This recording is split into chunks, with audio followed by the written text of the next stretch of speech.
What's going on, everyone, and welcome back to another video. So you and I are gonna spend some time talking about these little guys right here, the Beats Studio Buds. And compared to Beats that have released in the past, these buds are different for a couple of reasons that we're going to get into later in the video. But while I was using these buds, the big question that kept popping into my head is, what exactly is Apple planning to do with the Beats lineup as a whole? These are my thoughts.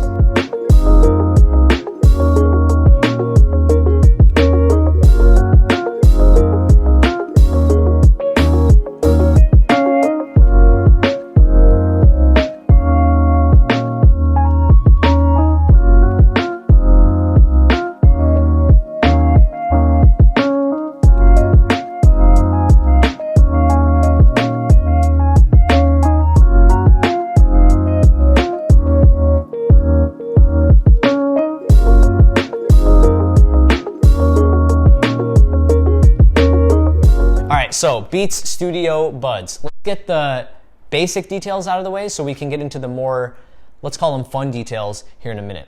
So these headphones just launched recently. At the time of making this video, I want to say they're about a couple of weeks old. So they're basically really new. They come in 3 colors, white, black, and red, which, I mean, come on, the red is the best color. So if you don't buy these in red, I mean, what are you really doing, right? And the price point is $149. Now they also feature active noise cancellation and they're IPX4 water and sweat resistant. Now when we compare these headphones to Beats that have been released in the past, these buds stray a little bit from the traditional Beats business model.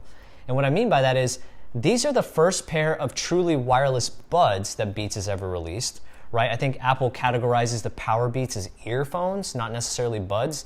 And anything that they may have released in the past that comes close to these would be like the Beats X, or I think Apple's now calling them the Beats Flex, but those have wires that go behind your head, so those don't technically count either. And another way in which these are different is their price point. Now it's $150. I'm not saying no other headphones from Beats have been priced at $150, but when you consider the overall sound quality and the feature set that comes with these headphones, I would actually say they are relatively well priced, which is not something we've seen from Beats historically, right? I think Beats had almost developed a reputation of overcharging for headphones that were, let's say, subpar in terms of build and sound quality. So these are a little different. Interestingly enough, Apple opted to omit the H1 chip from these headphones. So what does that mean? It basically means that you'll be missing out on the enhanced fast pairing if you wanted to connect these to an iPhone. You're also going to miss out on some of the better battery life that results from the efficiency of being paired to a pair of headphones with the H1 chip. And these headphones won't link to your iCloud account whenever you pair them with an iOS device, which means you won't be able to seamlessly switch between listening to an iPhone, to an iPad, or to a Mac.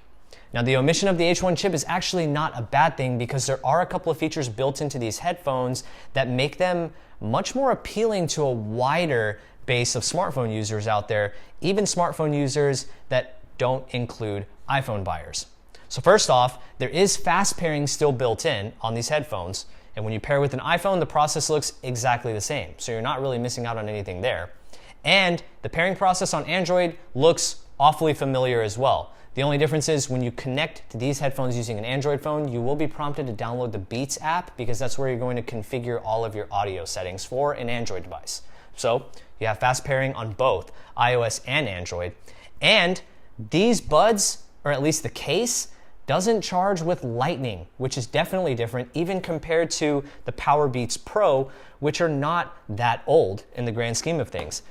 This case actually charges with USB-C, which is going to be really appealing to Android users considering USB-C has been the charging standard for Android phones for years now.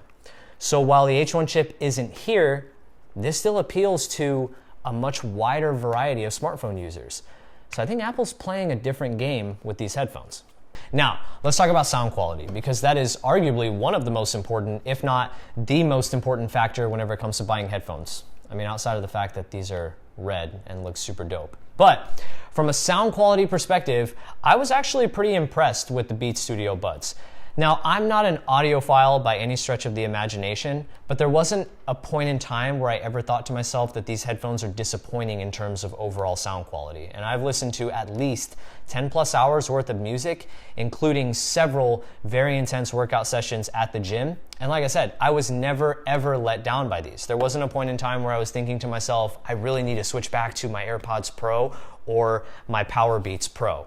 Now, they do still maintain that classic Beats, I would say, music profile, where if you have a playlist that's predominantly bass heavy or has a lot of heavy sound to it, then these are going to replicate the music a little bit better than even headphones like the AirPods Pro. Now, whenever I switch back to my AirPods Pro, I notice that the Pros are a little fuller and more complete in terms of a sound profile, but either way, these still sound really, really good. And from my own personal perspective, the things that blew me away about these headphones in particular were the fit and the active noise cancellation. That was a game changer for me, especially at a crowded and very loud gym. So the fit impressed me from the perspective of no matter what I did through my workouts, these headphones never fell out, which is the reason why I gravitate to the Powerbeats to begin with, because they have that ear hook, right? So I know they're going to stay secure. These also, oddly enough, stayed secure in my ear the whole entire time, which is not something that I could say for even my AirPods Pro. The noise cancellation was what made me not miss my Powerbeats Pro more than I thought I would. Because when I go to the gym at peak hours, there are a lot of people there, which means it's very, very loud inside the gym. And these headphones led to a very distraction-free workout environment thanks to active noise cancellation. And it actually works really well. The headphones use a combination of the silicone ear tips fitting in your ear and microphones to cancel out the noise behind you. And like I said, I did just fine in a very, very crowded gym. I noticed almost no one around me, which is pretty crazy to say. So overall, given the fact that these are $150 and they actually sound good, I think the Beats Studio Buds are going to make a solid headphone in your rotation, especially if you want to take them to the classroom or maybe you want to take them to work with you. They're really flexible and versatile headphones that sound really good in a variety of situations. And in terms of battery life, this is where things get a little interesting. If you use the headphones and you listen to music without active noise cancellation or transparency mode on, the headphones will get you up to 8 hours of music playback on a single charge.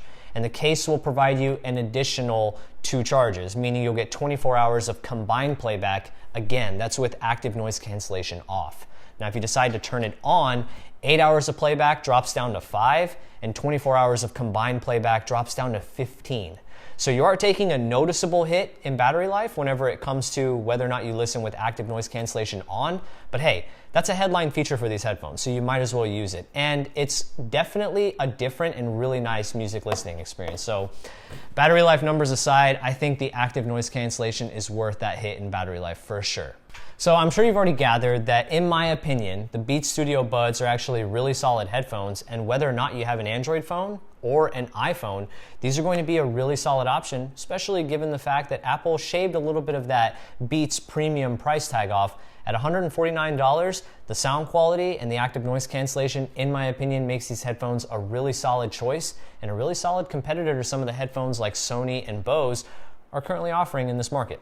But I honestly think there's a slightly bigger picture going on here, and I'm gonna need you to hear me out.